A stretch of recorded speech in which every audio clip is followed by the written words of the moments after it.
નમસ્કાર વિદ્યાર્થી મિત્રો, ગયા લેક્ચરમાં આપણે વિષમ વિભાજન વિશે ચર્ચા કરી હતી. આ લેક્ચરમાં આપણે સમ વિભાજન વિશે ચર્ચા કરીશું. આગળ આપણે ચેપ્ટર આગળ વધારીએ તો સમ વિભાજન.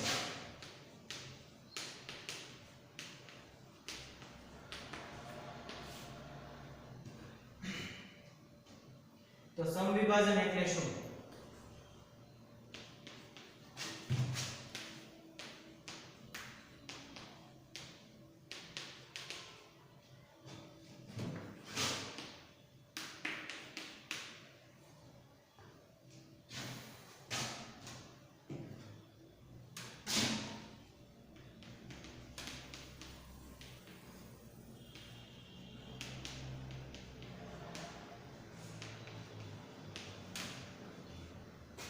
તો સમ વિભાજન વિષમ વિભાજનમાં આપણે જોયું હતું કે કોઈ એક પરમાણુ છે એ શું લઈ જતો, ઇલેક્ટ્રોન યુગ્મ છે એ પોતાની તરફ લઈ લે. જ્યારે આમાં શું થાય, સમ વિભાજનમાં કોઈ આવો બોન્ડ છે R, એટલે આપણે અહીં લઈ આલ્કાઇલ શૃંખલા, કાર્બનની શૃંખલા છે આપણે લઈ લઈએ અને એની સાથે કોઈ હેલોજન છે જોડાયેલો. હેલોજન એટલે કે HCl Br I, બરોબર. અહીંયા દાખલા તરીકે આપણે આ લઈ લઈએ CH3Cl. આ ટાઈપની એક રચના છે. તો હવે શું થાય તો કે આ જે બોન્ડ રહેલો છે એ બે ઇલેક્ટ્રોન થી છે બનાવેલો છે. તો એ જે બંધ છે એ બંધના બે ઇલેક્ટ્રોન છે એ કઈ રીતના વિભાજિત પામશે તો કે એક ઇલેક્ટ્રોન કાર્બન લેશે, એક ઇલેક્ટ્રોન શું લેશે તો કે ક્લોરીન છે લેશે. એટલે કે બે માંથી બંને છે એ એક એક ઇલેક્ટ્રોન લઈ અને છૂટા પડશે. તો એને શું કહેવાય? મુક્ત મૂલક કહેવાય. શું કહેશું? મુક્ત મૂલક. ઇલેક્ટ્રોન યુગ્મ નથી પરંતુ એક ઇલેક્ટ્રોન લઈ અને છૂટા છે પડશે, તો એને આપણે શું કહી શકીએ? મુક્ત મૂલક છે એ કહી શકીએ. તો આ રીતના આલ્કાઇલ મુક્ત મૂલક એટલે કે CH3, આ ઉદાહરણ આપણે લીધું તો આ CH3 Cl. તો આ રીતના રેડિકલ, ફ્રી રેડિકલ, ઇંગ્લિશમાં એને શું કહેવાય તો કે ફ્રી રેડિકલ, મુક્ત મૂલક છે એને કહી શકાય. પણ ક્યારે? તો કે જ્યારે બંધના બે ઇલેક્ટ્રોનમાંથી બંને પરમાણુઓ છે શું કરે? એક એક ઇલેક્ટ્રોન લઈ અને છૂટા પડે. એને આવા અર્ધવક્ર તીર, આવા તીર વડે પણ છે દર્શાવવામાં આવે છે.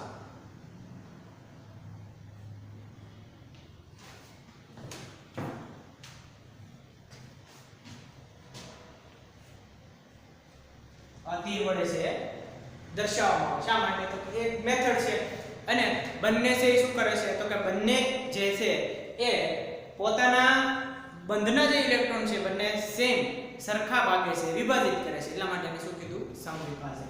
અને જે રચના બને એને શું કહેવાય? મુક્ત મૂલક છે રચના છે બને.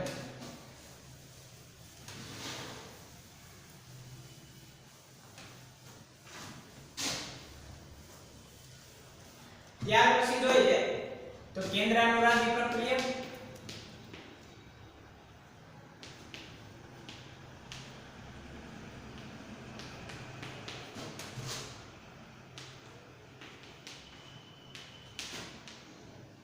અને ઇલેક્ટ્રોન અનુરાગી.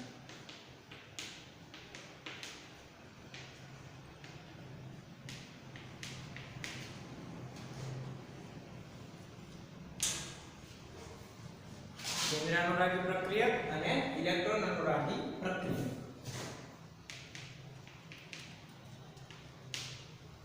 હવે કોઈ પણ પદાર્થ હોય, પરમાણુ હોય, તમને ધ્યાનમાં છે કે કેન્દ્રમાં કેવો ચાર્જ હશે? પોઝિટિવ ચાર્જ, બરાબર. તો કોઈ પણ પીસીસ છે એ કેન્દ્ર પ્રત્યે આકર્ષણ ધરાવતી હોય, એટલે કે એક પ્રકારના પોઝિટિવ ચાર્જ પ્રત્યે છે આકર્ષણ ધરાવતી હોય તો એને શું કહેવાય તો કે એને છે ન્યુક્લિયોફાઇલ. ન્યુક્લિયોફાઇલ એટલે કે કેન્દ્રાનુરાગી પ્રક્રિયા, કે જેને કેન્દ્ર પ્રત્યે આકર્ષણ છે. તો કેન્દ્ર પ્રત્યે કોને આકર્ષણ? તો કે જે નેગેટિવ ચાર્જ હોય એને આકર્ષણ હોય, બરોબર. તો જે કોઈ પણ પદાર્થ છે એની પાસે આ યુગ્મિત ઇલેક્ટ્રોન પડેલો છે અથવા તો એ પોતે વિદ્યુત ઋણ કમ્પાઉન્ડ છે, પરમાણુ છે, તો એ શું કરશે? કેન્દ્ર પ્રત્યે છે આકર્ષણ ધરાવશે, ત્યાં છે અટેચમેન્ટ ધરાવશે. તો એને શું કહેવાય? કેન્દ્રાનુરાગી પ્રક્રિયા. બીજો આપણને કીધો છે ઇલેક્ટ્રોન અનુરાગી પ્રક્રિયા.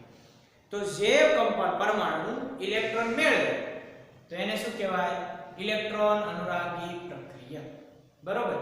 તો આપણે એક ઉદાહરણ ઉપરથી જોઈએ.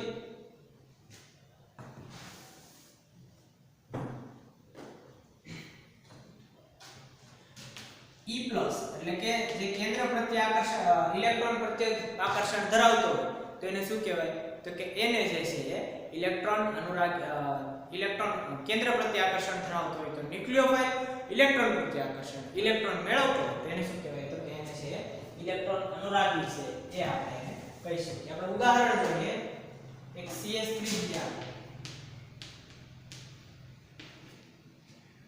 હવે જે બ્રોમિન જે છે એ કેવો છે? તો કે વધારે પડતો ઇલેક્ટ્રોનેગેટિવ છે.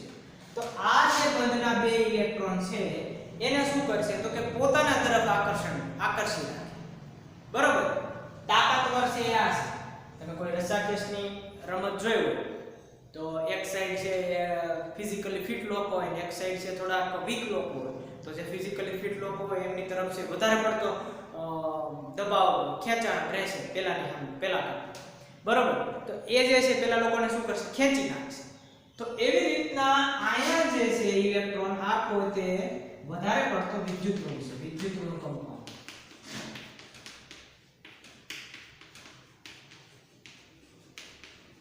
વધારે પડતી વિદ્યુત ઋણતા વધારે. કાર્બનની કેવી છે? કમ્પેરેટિવલી લેસ છે. તો આની ઉપર કેવો આવે? પોઝિટિવ ચાર્જ આવે. આની ઉપર કેવો આવશે? Negative charge. કારણ કે આ બંધના ઇલેક્ટ્રોન શું કરશે? તો કે પોતાની તરફ છે ખેંચી લેશે. તો આ જે છે એ આમ છૂટો પડે CH3+ કાર્બોકેટાયન તરીકે. તો કાર્બોકેટાયન તરીકે પડે તો એનો મતલબ એવો કે આ જે છે એમાં આ જે પોઝિટિવ ચાર્જ છે એના હિસાબે શું થાય? કોઈ ઇલેક્ટ્રોન દેવા વાળો પરમાણુ છે એ એના કેન્દ્રમાં ઉપર અટેક કરશે. એટલે કે કોઈ ન્યુક્લિયોફાઇલ છે તો એ શું થાય? તો આ ન્યુક્લિયોફાઇલ છે આની સાથે જોડાઈ જાય છે. શું કામ? તો કે એ પોતે કેવો ચાર્જ ધરાવે છે? આ પોઝિટિવ ચાર્જ. આ ન્યુક્લિયોફાઇલ છે કેવો ચાર્જ ધરાવે છે? નેગેટિવ ચાર્જ છે ધરાવશે. તો એવી રીતના આ જે છે એ ન્યુક્લિયોફાઇલ છે એનું બંધારણ આપણે જોયું, એક્ઝામ્પલ જોયું. તો એ ન્યુક્લિયોફાઇલ છે એ કાર્બોકેટાયન એટલે કે એના કેન્દ્ર પ્રત્યે છે આકર્ષણ ધરાવતો હોય એટલા માટે છે એ ન્યુક્લિયોફાઇલ એના કેન્દ્ર ઉપર એટેક કરશે. ઇલેક્ટ્રોન પ્રત્યે આકર્ષણ ધરાવતા હોય તો એને ઇલેક્ટ્રોન અનુરાગી કહેવાય. શું કહેવાય? ઇલેક્ટ્રોન અનુરાગી છે કહેવાય. તો આ રીતના કેન્દ્ર અનુરાગી પ્રક્રિયા અને ઇલેક્ટ્રોન અનુરાગી પ્રક્રિયા દરમિયાન છે એકબીજા ઉપર હુમલો છે કરતા હોય છે.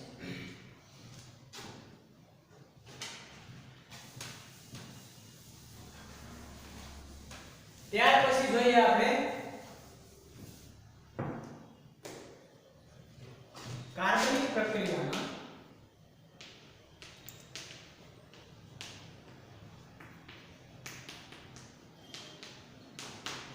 ઇલેક્ટ્રોનનું સંચલન.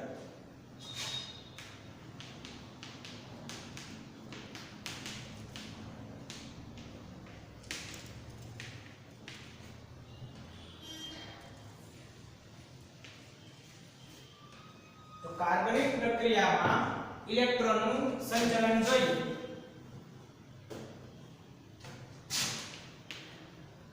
તો કયા ડબલ બોન્ડ છે? મેં તમને કીધું હતું કે બે બોન્ડ હોય તો એમાંથી એક પાઈ છે ને એક કેવો હોય છે? સિગ્મા. ટ્રિપલ બોન્ડ હોય તો બે પાઈ અને એક સિગ્મા.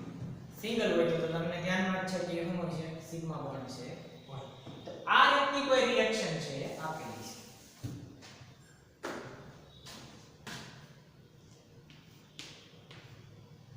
તો હવે જે પાઈ બોન્ડના ઇલેક્ટ્રોન છે એટલે કે આ જે પાઈ ઇલેક્ટ્રોન છે એ ક્યાં જાય છે? તો કે બાજુના સિગ્મા બોન્ડ ઉપર જાય છે. ક્યાં જાય છે? સિગ્મા બોન્ડ ઉપર. તો આ જે પાઈ ઇલેક્ટ્રોન ક્યાં છે? તો કે સંલગ્ન બંધ ઉપર, પરમાણુના સંલગ્ન બંધ ઉપર છે જાય છે. પાઈ ઇલેક્ટ્રોન, પાઈનું સ્થાનાંતર, પાઈ ઇલેક્ટ્રોનનું સ્થાનાંતર ક્યાં થાય? તો કે એ છે એના સિગ્મા બોન્ડ ઉપર, પરમાણુ સંલગ્ન બંધ ઉપર. પરમાણુ સંલગ્ન બંધ ઉપર છે સ્થાનાંતર છે બરોબર, એટલે કે જે પાઈ બંધ છે આ બંધ છે એ પહેલા તૂટશે, તો એ બંધ તૂટીને ક્યાં જાય તો કે જે પરમાણુ છે એની સાથે બીજો જે બંધ બનેલો છે એની ઉપર છે એમાં છે જાશે, એટલે કે અહીંયા કોઈ કમ્પાઉન્ડ છે તો એની સાથે હું બનાવશે ડબલ બોન્ડ છે બનાવશે, પરમાણુ છે તો એની સાથે હું બનાવે ડબલ બોન્ડ છે બનાવે.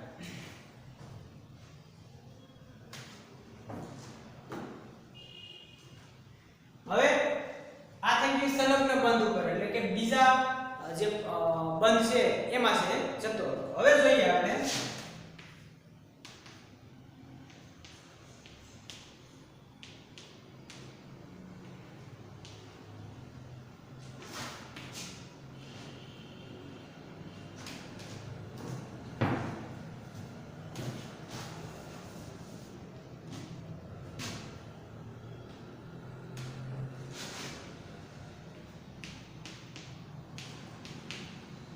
આ ટાઈપની રચના થતી હતી.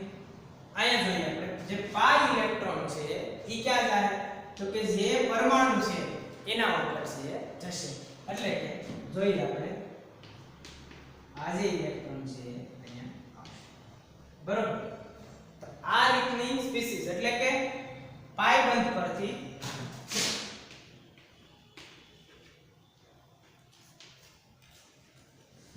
પાઈ બંધ ઇલેક્ટ્રોન સંલગ્ન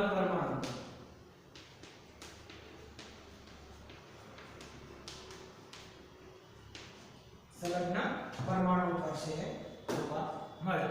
એટલે કે જે ડબલ બોન્ડ હતો એ તૂટી અને ક્યાં જાય તો કે કોઈ પણ પરમાણુ આપેલો છે એના ઉપર છે એના ઇલેક્ટ્રોન છે સ્થાયી છે થશે, એટલે કે જો આવી રીતના અયુગ્મિત ઇલેક્ટ્રોન છે બનાવશે, અયુગ્મિત ઇલેક્ટ્રોન છે ધરાવશે. પેલા બાજુમાં જતો તો પછી શું થયું તો કે એ જે છે એ કેમાં ગયું તો કે પરમાણુ ઉપર છે જોવા મળે. ત્યાર પછી ત્રીજી રચના જોઈએ તો ત્રીજી જે રચના છે એ કઈ કાઢી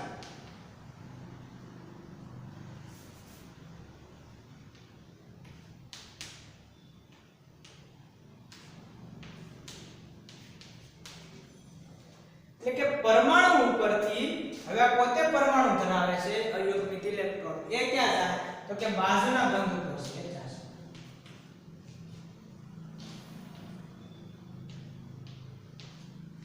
સમજ પડી કે જે અયુગ્મિત ઇલેક્ટ્રોન ધરાવે છે ક્યાં જાય તો કે બાજુના બંધ ઉપર છે જશે, એટલે કે અયુગ્મિત ઇલેક્ટ્રોન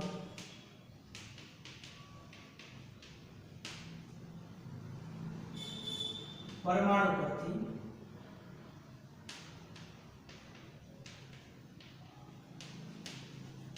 બાજુના ઇલેક્ટ્રોન બાજુના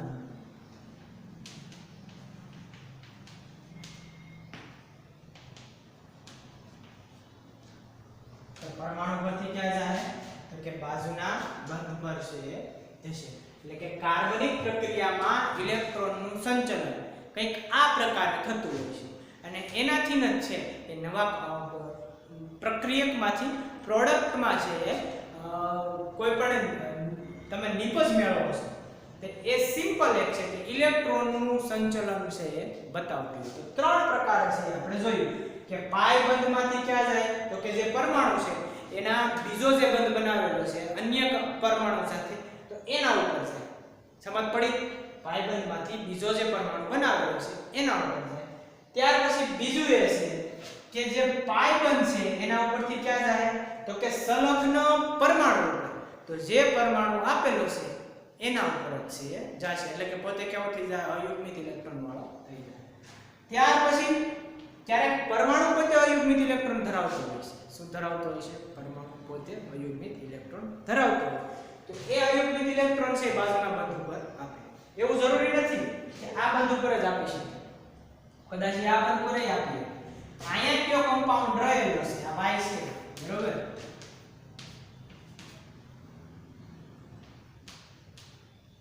તો જે અહીંયા જે કમ્પાઉન્ડ રહેલો છે એક બાજુ Cl છે એક બાજુ કાર્બન છે, બરોબર?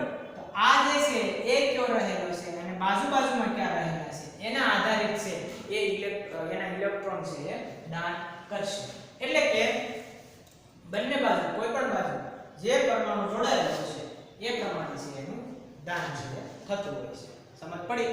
તો આ રીતના છે એ ઇલેક્ટ્રોનનું સંચલન કોઈ પણ કાર્બનિક પ્રક્રિયા હોય તો કોઈ પણ કાર્બનિક પ્રક્રિયામાં મુખ્યત્વે ભાગ કોઈ ભજવતો હોય તો એ ઇલેક્ટ્રોન કે કઈ રીતના એ કેમાંથી પાઇ બંધમાંથી જાય છે, સિગ્મા બંધમાંથી જાય છે. પાઇ બંધમાંથી જતો હોય તો અહીં આપણે બતાવ્યું છે, બરોબર. પછી આ પાઇ બંધમાંથી ક્યાં જાય છે તો કે પોતાના નજીકનો જે પરમાણુ છે એના ઉપર, અને અહીંયા જે અયુગ્મિક છે એ ક્યાં જાય છે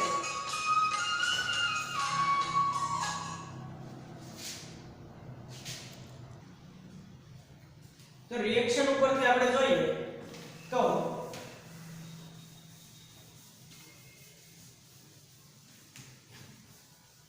રિએક્શન નું એક્ઝામ્પલ આપણે લઈએ. તમારી બુકમાં પણ આપેલું છે.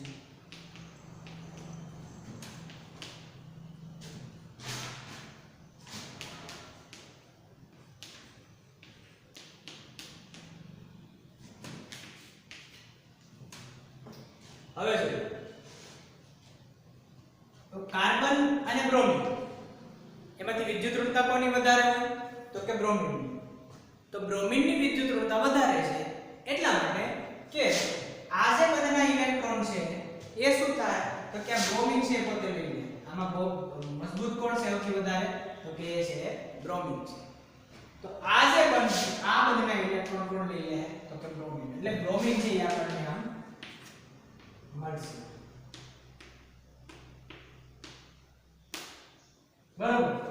તો જે બ્રોમિન જે મળે છે Br- એ આ બંધના ઇલેક્ટ્રોન લઈને વહી ગયો. એટલે શું થયું તો કે આ બંધના ઇલેક્ટ્રોન વહી ગયા એટલે આ CH3 આ HH આ પોતે પ્લસ ચાર્જ ધરાવે છે. કેવો ધરાવે છે?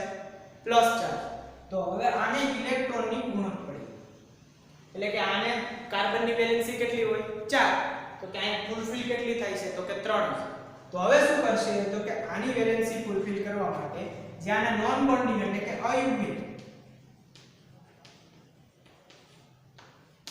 આના જે અયુગ્મિક ઇલેક્ટ્રોન છે એ શું કરશે તો કે આની આના કેન્દ્ર ઉપર છે એટલે કે આની સાથે છે બંધ બનાવશે આ ઇલેક્ટ્રોન. તો એ રચના કેવી થઈ જાય CH3OH, બરોબર. કે આ જે ઇલેક્ટ્રોન હતા એ ક્યાં ગયા તો કે આમાં છે કાર્બન છે આપશે. તો આ રીતના સ્થાનાંતરણ છે થતું હોય છે. સમજ પડી રિએક્શન કે પેલા OH- હતું તો એની પાસે અયુગ્મિક ઇલેક્ટ્રોન રહેલા છે ઓક્સિજન પાસે. અહીંથી આ બંધના ઇલેક્ટ્રોન કોણ લઈને વહી ગયું બ્રોમિન. બ્રોમિન છે તાકાતવર છે. આ બંધના ઇલેક્ટ્રોન લઈને વહી જાય એટલે બ્રોમિન કાર્બેનાઇન તરીકે છૂટો પડ્યો, બ્રોમિન એનાઇન તરીકે, બરોબર. હવે આની પાસે શું થયું તો કે પ્લસ ચાર્જ આવવાની ઉપર ઇલેક્ટ્રોન લઈને વહી ગયો. તો આના જે નોન બોન્ડિંગ ઇલેક્ટ્રોન છે એ કેમાં જાય તો કે કાર્બનના જે કેન્દ્ર છે એની સાથે અટેચમેન્ટ ધરાવશે, એટલે કે કેન્દ્રાનુરાગી તરીકે છે અહીંયા વર્તશે. સમજ પડી? તો એ પ્રમાણે આપણને મિથેનોલ છે એ મળે અને બ્રોમિન તો પહેલા જ છૂટો પડી ગયો છે, બરોબર. ત્યાર પછી એક ઉદાહરણ જોઈએ.